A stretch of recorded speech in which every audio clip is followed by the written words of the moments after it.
Welcome to Solving Healthcare. I'm Kwadwo Karamantang. I'm an ICU and palliative care physician here in Ottawa and the founder of Resource Optimization Network. We are on a mission to transform healthcare in Canada. I'm going to talk with physicians, nurses, administrators, patients and their families because inefficiencies, overwork, and overcrowding affects us all. I believe it's time for a better healthcare system that's more cost-effective, dignified, and just for everyone involved. Thanks, everybody, for joining us on Solving Healthcare. It's your host, Kwadwo Karamantang. Before joining our second part of the conversation I had with Dr. Gianni D'Egidio, I just wanted to talk about a couple things. Number one, I have been extremely overwhelmed and grateful for the feedback I've received about part one. It's been mostly from nurses within critical care, and what they've fed back to us is how meaningful it's been that somebody's been advocating for their concerns. And I got to tell you, it really does come from the heart when you see how hard these guys work to try and improve care and get their patients better and functional. And I had this moment a couple days ago working in the ICU. It was like 3 a.m. I brought down a fairly sick patient, and watching everybody move together and working together to get that patient comfortable, to get that patient set up, to provide speedy, efficient, and honestly loving care. It truly was magical. And sometimes you take for granted what people do. And I wanted to mention again, these guys are my mini heroes, how hard they work, how excellent they are at their job. And it can't be overstated. So I just wanted to mention that real quick. The other thing I was going to mention, in terms of any feedback, you could send an email at quadcast99@gmail.com, and you can follow us at Quadcast on Twitter. Okay, so part 2 of our conversation with Gianni D'Egidio. It's a good one. I won't lie to you. We talk about how culture can impact the level of care that is requested. We talk about Gianni's ability to discharge patients efficiently. We talk about the dangers of Dr. Google. We all know Dr. Google seems to know everything, but does he or she? We talk about the perception the media gives on medical care and the villainization of physicians. And then we talk about these recent brain death cases. So just to clarify, these are cases where patients are declared dead because they're brain dead, and family has questioned that diagnosis and have appealed to the courts for judgment. So without further ado, Dr. Gianni D'Egidio. I'll answer it again. The drive to address these issues, to confront families, like the drive, where is it coming from? It is I'm absolutely infuriated with the, absurdity of these cases. When a rational, objective individual would look at this and say, this does not make sense. And this brings us into the topic of what is driving this from the substitute decision maker side of things. And these are my comments, and some of it supported by evidence, some of it supported by just my anecdote. Of these 12 individuals in my study, only one was born in Canada. The vast majority of individuals, 11 out of the 12, were not born in Canada. And there was always a religious argument to their request for therapy. And this is similar, not exactly the same, but to Dr. Fowler's study from Toronto looking at individuals who are recent immigrants to Canada will demand, well, not demand, but will undergo associated. Yeah, it's associated with more aggressive care towards end of life, right? So there's a religious cultural factor to it. And I'm not being demeaning about that or whatever else, but this brings us into a bigger societal issue of the inability of religion to appropriately deal with death. I find if we're going to say that physicians are not properly educated and cannot deal with death, I would have to make the exact same argument for religion. There is this consistent argument that life at all costs. And despite every single religion saying, hey, when you die, you're actually going to go to whatever it may be, let's say heaven, better place, whatever else. And there's this consistent argument, which again, if you speak to religious leaders from every associated faith, there will be a disagreement about how aggressive to be towards end of life. And I've had that because we're fortunate at our institution to have spiritual care services and some very well-respected members of the religious community of all different types of faith who I've had the opportunity to discuss this with, and they agree that, yes, we don't need to be this aggressive towards end of life.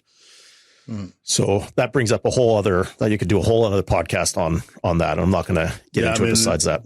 That is a monster topic. Yeah. So one thing we haven't touched on is like, how exactly are we going to fix these issues? So we've identified that, culturally it's hard to accept death. We see that we could be better communicators, better at dealing with advanced care planning, goals of care discussions, and so forth. We talked about how conflict we're not taught how to manage conflict in medical school, in residency, in fellowship, or as even staff, really. So where's the biggest bang for your buck? How do we fix this business? I guess I'll go back to the points I made earlier about lack of education and then the fear component, tying it back to those two things. In terms of education, we need to be educated on how to confidently propose a treatment plan. And you can't teach confidence, but you have to be able to reassure individuals. And I try to tell my med students and residents this, that yes, getting sued or getting a complaint absolutely sucks. If you follow the ethical, legal, and medical framework of proposing an appropriate treatment plan, you'll be absolutely fine. Yes, it's going to suck. You'll get a college complaint. You might get sued. That's going to take years of potentially of your life, but there are methods to deal with that. And the vast majority of the time, I think, at least from what I know, you're going to be absolutely fine in the end, but you have to deal with that. And I'm not trying to minimize these issues, but you're going to have to deal with that. And that gets into a system, more of a system type of issue is, why is it as physicians, when we try to do the right thing in these certain cases, that we are absolutely going to get punished for it? There has got to be some either new legislation and new policy that will allow us to constrain the treatment options available to an individual, and at the same time guarantee that this does not get dragged through the courts or result in complaints or whatever else it may be. Now, these are for the extreme cases, but there has to be some sort of change in legislation. And this brings us back to the study about the ethical failings of the CPSO policy and the Healthcare Consent Act. Those two things need to change, and they need to be more supportive of other ethical principles. And I'll be frank, need to be more supportive of the healthcare teams that are involved, because with changing technology and changing demands from the public, this is only going to get worse unless those two pieces of policy and legislation change. Yeah, I mean, like, you look at it, you're going to have less engagement by care teams, and less people are going to want to do this for a living. The longevity of our nurses, allied health, decreasing. You're seeing more physician burnout. You're seeing more and more physician issues in terms of mental health, wellness, and so forth.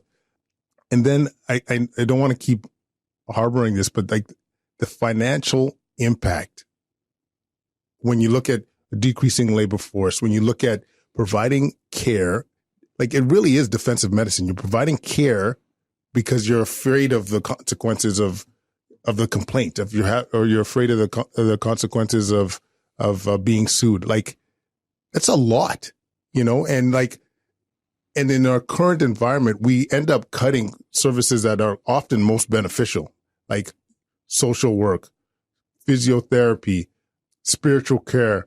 Like, all that stuff is being cut. Meanwhile, we're just flogging people with care that they don't even want. It's insane.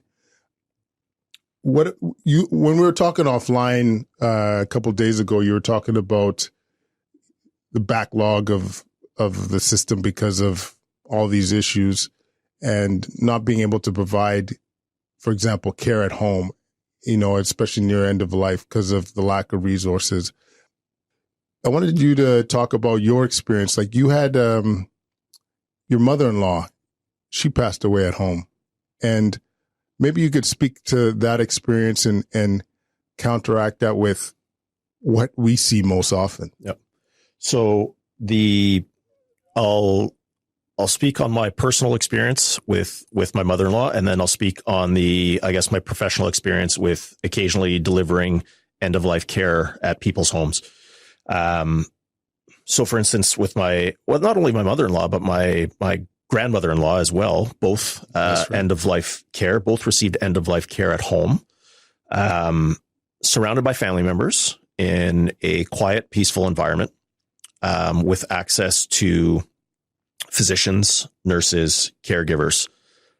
Now, the bias in that, or the caveat to explain to that, is I am a physician, obviously, and I know what I'm doing when it comes to end-of-life care and patient care. And there are family members of mine who are involved in healthcare as well, who know how to deal with these things. And we're young and able-bodied and able to supplement or give some of the care ourselves as well. So not everybody is going to be able to do that, and that's completely understandable. However, the experience at home, you can argue, and you and I have gone through the literature on this. The vast majority of Canadians want to be at home when it comes to end of life. Absolutely. The biggest barriers to that are physicians and other qualified healthcare professionals to deliver end of life care at home. The equipment that can be set up, the medications can be delivered, all of that can be taken care of. But the access to a physician, the access to that healthcare team that has to provide that end of life care is going to be limited, right? Especially if you look at other individuals who are not capable of delivering that care themselves, whether it be from a lack of knowledge or a lack of the able-bodiedness to do that. Those two experiences at home, I felt went very well. And from a professional aspect, occasionally I've been involved with delivering end-of-life care at people's homes at their request. And I've delivered, and I feel that I am capable in delivering palliative care in a hospital setting. And in these situations, patients and or their loved ones asked me to be involved at home because there was no physician available.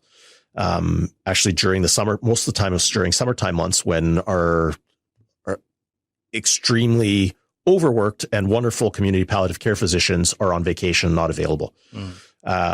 So I agreed to do end-of-life care at home in those individuals' home. And it went, I think, again, based on the feedback I received from family members and my own sort of interpretation of it, went very, very well. Compared to a hospital setting where, let's be honest, the hospital setting is loud, incredibly disturbing. You've got overhead announcements almost constantly. The fire alarm goes off. What would you say? Every day, every 2 days? Absolutely. There's a fire alarm going off. Almost every day there's some sort of alarm going off. And it's cold. It is unfamiliar.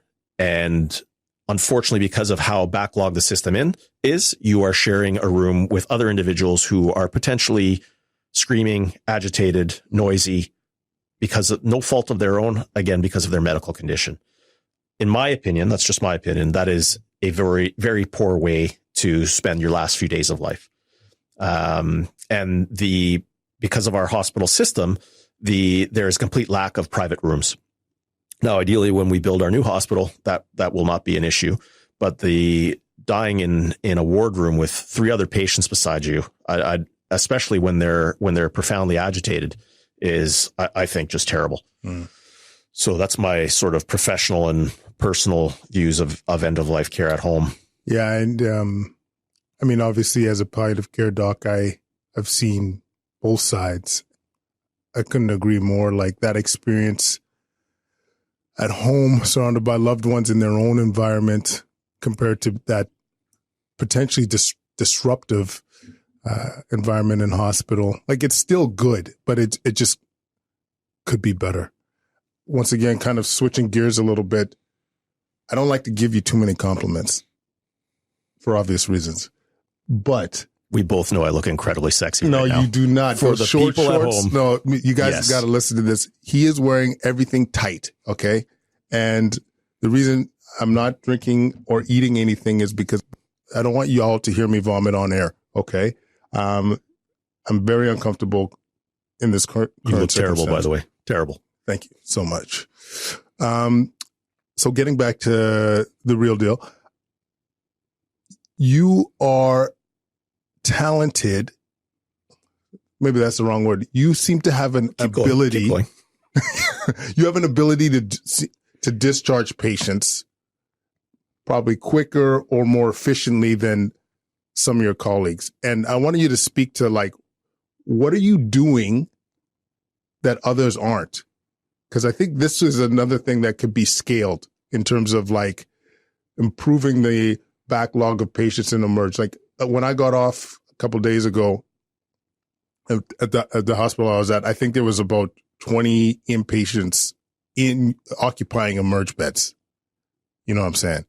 So like, what's the ticket? What are you doing that people aren't doing? Three things. One is, I think my colleagues or our healthcare teams don't understand that the vast majority of tests and care can be delivered as an outpatient, would be the first point. The second point would be that, again, a lot of people don't understand that long-term care facilities can actually deliver very good and can deliver antibiotics and oxygen. So that will prevent an admission or ongoing admission for residents of long-term care facilities. And third, and I'll get into this, I give out my cell phone number, which sounds crazy, and we'll talk about that in a sec. It is crazy. First, getting back to triage of tests. I can't tell you how many times I've had patients that I'll take over a team and my residents or someone will be like, they're waiting for a CT scan for their chest before they can be discharged home. Yet patient is walking around, eating, talking, perfectly fine, but are waiting 3 or 4 days in hospital for a test when they can get that test in 5 or 6 days as an outpatient or a week or two from now and won't change the ultimate outcome. So I think an example like that is the same thing with ultrasonography, blood work, whatever it may be. It can be managed as an outpatient. And more importantly, especially if said individual has a family physician, communication with that family physician and ensuring the appropriate follow-up tests can be done, but it takes a tremendous amount of work to do. It is far easier to keep someone in hospital and just do it yourself than it is to coordinate all the care as an outpatient, which again gets into a system issue. Number two, the long-term care facility issue or lack of knowledge of what they can provide. Oxygen can be provided at long-term care facilities. More times than not, the classic example is I get an elderly individual from a long-term care facility who presents with a pneumonia. They're on 2-3 liters of oxygen. You take off the oxygen, they desaturate to 85% or 80% or whatever it may be. And the team overnight has admitted this patient because they require oxygen. Well, the team overnight doesn't realize that that long-term care facility they came from can actually provide oxygen. They can actually provide intravenous antibiotics through coordination if it's even required. And the vast majority of time, intravenous antibiotics are actually not required. So you can get away with an oral antibiotic. You can get away, again, with seems a little bit cruel, but an intramuscular antibiotic if an intravenous route is truly needed. And this brings me into the whole point of what we were talking about earlier, is the whole goals of care conversation as well. So an individual advanced age with multiple comorbidities who comes from a long-term care facility, the first thing I will do is have a discussion with the substitute decision makers about where are we headed with this care and what are their expectations and what are the treatment goals in this situation. And I can't tell you how many times that the substitute decision maker, when I approach them with a treatment plan of palliative care or no further transfer to hospital, basically tells me, thank you for having that conversation with us. We've been thinking that the whole time, but we just haven't had that opportunity to discuss this. And thank you. And then I establish that we're going to send them back to their long-term care facility with a different type of treatment plan. Fair enough. So that's point number 2. Point number 3, again, in terms of coordination of follow-up tests and whatever else, I give my phone number to individuals to call me when their tests are done, or to ensure that their tests have been scheduled and whatever else. And you're kind of looking at me like I'm crazy right now. I do think you're crazy. There was zero chance I would give a patient or family member my celly. You know what I mean? Just like I get, even from friends alone, I get text message of their kids pee to see what this, asking me to figure out what's going on with this. And I can't imagine giving my cell phone to all the patients that we see, and the amount of overuse, I guess, in terms of again, this is not supported by any evidence except my own anecdote and my own experience. In the 10 or so years that I've been doing this, I've only had to tell one individual to stop calling me because the calls were inappropriate. I think that was me.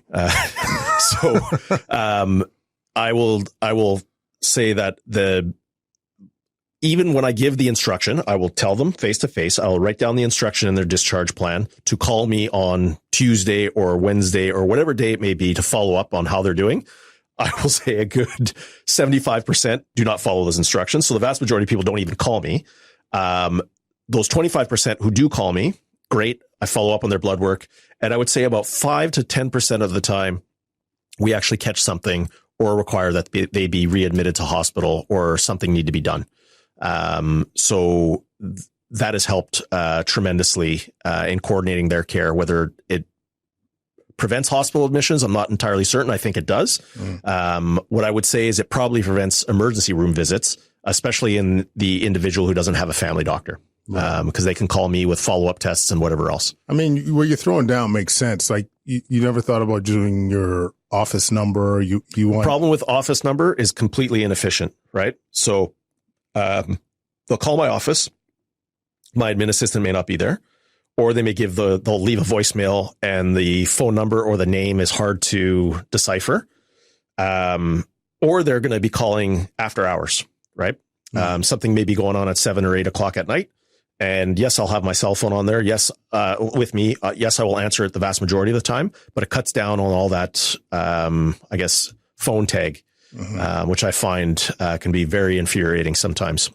So from an office perspective, again, everybody's practice is a little bit different. I would prefer they just call me directly, because spelling of names, phone numbers that they leave, whatever it may be, and my admin assistants, there's no way they know of all the patients that I'm dealing with. That's not how my practice is set up. So, well, Gianni, anything else you wanted to add or comment on in terms of whether that's solutions or problems that you've been exposed to? I'll make these comments and sort of a analogy.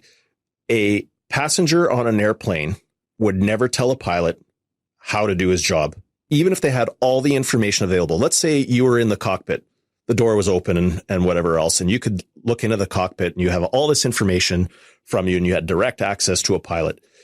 You would never tell the pilot, I want you to fly this way because I want to get there faster, or I want you to land over here, or whatever it may be. Okay. You can argue that medicine, and not to put down pilots, but medicine is far more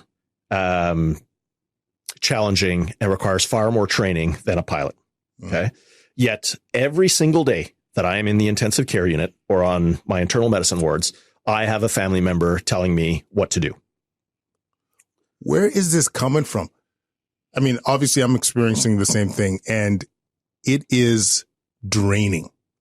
Because yes, I don't mind being questioned. I don't mind asking me for further explanation in terms of why my treatment plan is the way it is.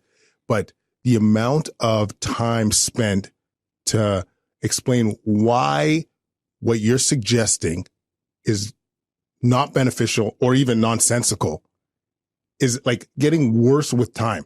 Like it's like half my day.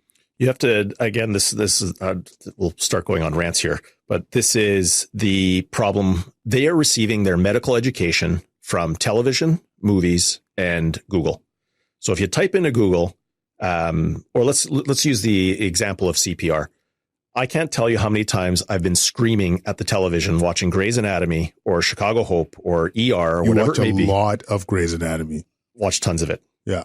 So or any movie, for instance, that someone is getting operated on. I saw a guy in one show, I can't remember which show, who has a ruptured aortic aneurysm, who's being operated on from a surgeon who's not even a vascular surgeon. And that individual is not even intubated. They don't even have a breathing tube in. So I got news for you people. If you're going to have major abdominal or vascular surgery, you would require a breathing tube inserted in your mouth. This is a subtle thing that a physician would pick up on, but is completely, completely unrealistic. That patient would be dead. That would never happen, right? So people are getting their information from, like I said, from television that is completely unrealistic. And Google has now allowed you to access a wealth of information. However, the ability to tease down that wealth of information to what is credible and what is not credible, that's where your training comes in. I had a patient ask me the other day, I want stem cells for my loved one to repair his brain. I read it on the internet. I read it on Google. I'm not kidding. This is not made up. I want stem cells to cure his massive stroke.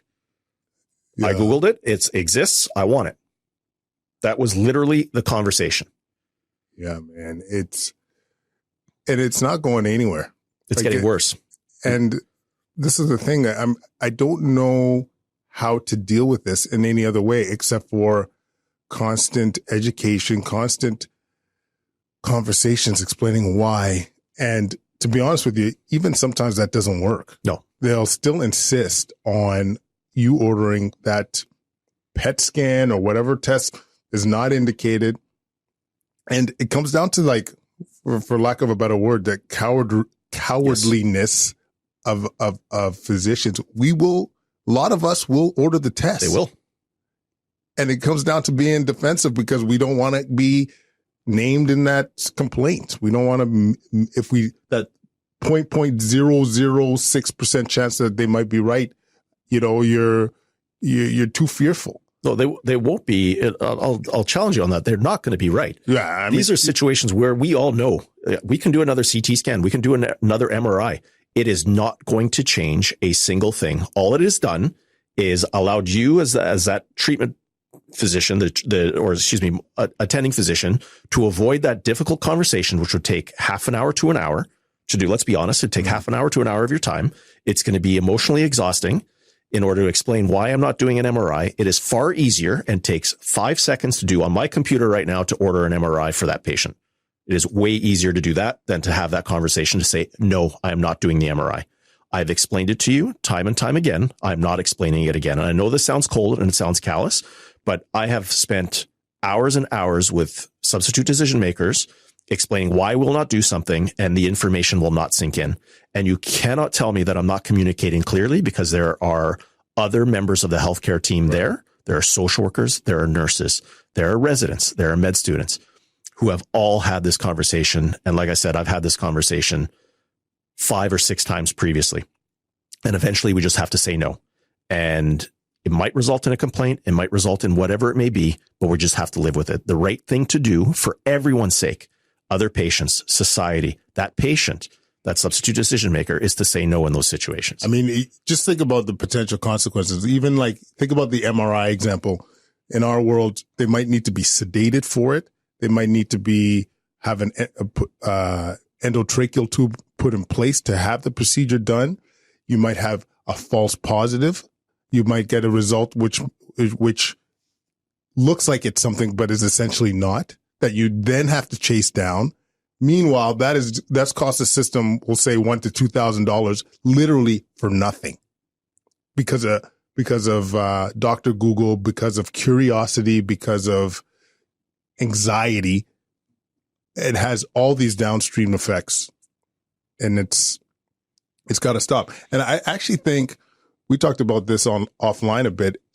In medical school, think about how valuable it would be to have, whether it's conflict, what's the term? Conflict management? Conflict resolution training, to have like expert advice in terms of how to deal with these circumstances. This would go such a long way. And it's like that little nudge that would have so many downstream implications and improvements. Like you said, you're getting this advice from usually your colleagues, and who knows how good they are at managing this. So yeah, man, like I don't think it's that hard. You know what I mean? I know we get offered conflict resolution training through our like Canadian Medical Association, but really, if we're talking about creating some legit change, you know, investing that little bit of investment could have such incredible downstream improvement. And if I can make one last point about getting into what are some of the problems out there, and again, this is ranting, but in all the cases that I've been involved in that have gone to either that I've been named or indirectly referred to in the media, all the stories that have been written about these cases have been inaccurate. And that is another source of, I think, what the public will read and take into things. And there's almost this recently, I would say, and this again is my opinion, a villainization of the healthcare teams. It's crazy. Doctor wants to pull plug. Doctor wants to do this. My loved one is a fighter. They're going to pull through it. The doctor said they were going to die, blah, blah, blah. And I think one of the things that we need to get better at as physicians and hospitals is actually commenting on these cases. Once it's been brought into the public avenue, not again disclosing any personal health information, but we can comment on such things as why we are doing what we are doing. And I can't tell you how many times we work in an intensive care unit, patient critically injured in car accident. Well, no, the patient isn't critically injured.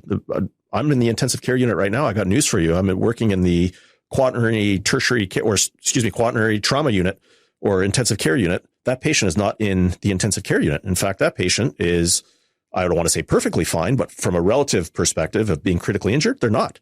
They are actually perfectly fine in the trauma unit or not even in the trauma unit.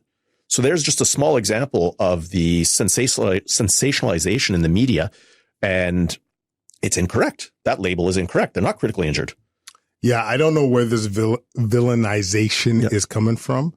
And I spoke to this a little bit earlier. Like, we got into this game to help people get better.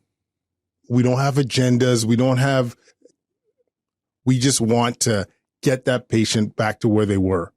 And there is this insane amount of this Dr. X, he's making too much money. This Dr. X wants to pull the plug. Even like some of these cases, the brain death patients. I don't know if full disclosure, didn't read the articles that. Well, I've read all of them. Should we even get into this? We don't even have to. This is opening up. Do 5 minutes on the brain death stuff. Okay. Getting back to like the, in terms of like Dr. Google or like unrealistic expectations. These brain death cases, I don't know what to say. I feel like it's insane what's going on. And again, this is it falls into education where someone cannot understand that a brain is dead, but the rest of the body is working. For a physician, this is very straightforward. Your heart is basically autonomous. It really, for the lack of better purpose, doesn't really depend on your brain, right? Your sinus node is going to generate an electrical current that is going to make your heart beat. Doesn't require a living, circulating blood in your brain. Whereas the public doesn't understand that. Public thinks death is, okay, my heart has stopped. I am dead at that point. They cannot understand the concept that there is zero blood flow to the brain, and that entire brain is dead based on imaging. We can prove it through, all the tests that we can do through the clinical exam that we can do. And yet they cannot deal with that fact. First of all, understand that fact. And then if they do understand that fact, they don't want to deal with the fact that that patient is dead. And in all of these cases, there has been, going to the religious concept of it. They will say that our religion dictates that this patient is not dead until their heart stops. That is a very dangerous avenue to go down. Would the same religion deny or claim that, well, I don't believe they have metastatic lung cancer? Our religion dictates that I don't believe they have metastatic lung cancer. It's the same diagnosis. The diagnosis is a diagnosis. It's medically proven. How we can allow a religion to dictate death or a diagnosis is a very, very dangerous concept, and something that needs to be dealt with at a legislative level, at a government level, where there has to be clear legislation that this is death. This is medically proven. It is there. This will not be debated. This is required. It's time. Like the resources, the strain on the healthcare team, and actually, I would argue the strain you're putting the family through too. Like, I don't know, even if they're saying this stuff, they're going to go through some emotional roller coaster thinking that loved one X is not dead. They're just, whether it's a care team, I will have to distrust say, or whatever. Shame on the legal system for even entertaining this. And someone will argue, well, this has no public health ramifications. Of course it does. Oh my God. The cost associated with this, and this was mentioned, the reasons for decision in the McKitty case, the cost associated with this is tremendous. That is a public health concern right there, because there is no way in our society that we would allow a religion to dictate whether or not you have pulmonary tuberculosis. We would isolate you, quarantine you, treat you, despite what your religious views may be, because of the public health concern that is there. And again, some people may hear this and say, well, Dr. D'Egidio, he's an extremist. And these are insane views. They're not insane views. In the eyes of the Healthcare Consent Act, a treatment is a treatment, or a diagnosis is a diagnosis. It does not change. It cannot be influenced by religious beliefs, right? So that needs to be dealt with, and needs to be dealt with quickly. However, it will not be. This will take, I suspect, years to resolve. Yeah. And it really is too bad. Listen, I want to thank you for joining the podcast. It was, this is the inaugural one, and I couldn't think of a better person kind of to join me and to talk about these things. And I really appreciate that. And how do people get a hold of you if they want to get a hold of you? My cell phone. I'm just kidding. No way. Yeah. 1-900. But yeah, no, seriously, thanks for joining us, and thanks for doing this. Anytime. My pleasure. Once again, thanks so much for listening to our conversation with Gianni D'Egidio. In terms of takeaways from a system level or from an administrative level, lawmakers need to provide clinicians with that safety or the tools to be able to do the right thing, to feel safe to say no to care that is not beneficial. From a clinician perspective, address goals of care early. Don't shy away from these conversations, and suggest a treatment plan that you feel is appropriate. And in terms of the general public, what can you do? Don't shy away from those conversations about end of life. You know, we're all going to die one day, and to have those conversations and to plan ahead and to know what your loved one will want will go a long way. I promise you that. All right. For those, once again, that want to leave some comments, you could email us at quadcast99@gmail.com. That's quadcastgreksky@gmail.com. You can follow us on Twitter at Quadcast, and subscribe today. There's going to be more goodness to come. Freshness all around, yo. All right. Talk to you soon.